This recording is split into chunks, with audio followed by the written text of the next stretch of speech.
After decades of uncertainty, Dillingham Airfield on Oahu's North Shore will finally continue to operate, we've learned, for the next 50 years. State and federal officials announced the historic deal earlier today.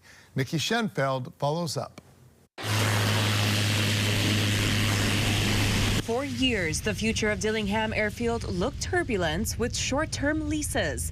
In April, dozens of homeowners and water users were notified that their water could be shut off on July 5th.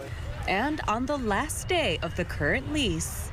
And proud to announce that after long, intense negotiations, we're announcing a 50-year lease today, which ensures that the continued operation of the airfield will happen.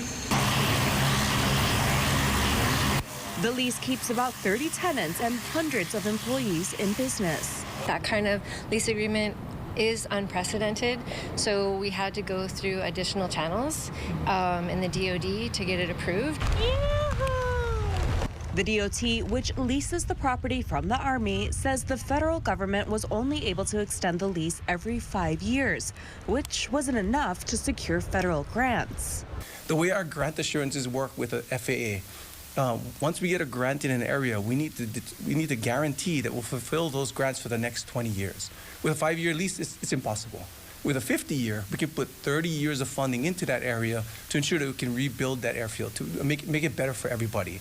Under the new lease, water will be able to stay on at places like Camp Erdman, thanks to Aqua Engineering, which has a 5-year license with the Army. There was a lot of uncertainty of what was going to happen. We are delighted at Camp Erdman because now we can kind of put this behind us, continue to focus on serving the 14,000 children that we serve year-round, and doing that with the water that we need to be effective doing that. So it's a big stepping point for the community here. Just having the lease signed and being able to look forward 50 years into the future means so much to everybody that works at the airfield and their families that depend on this particular piece of infrastructure for not just their quality of life and their style of life, but for their actual community to be in place.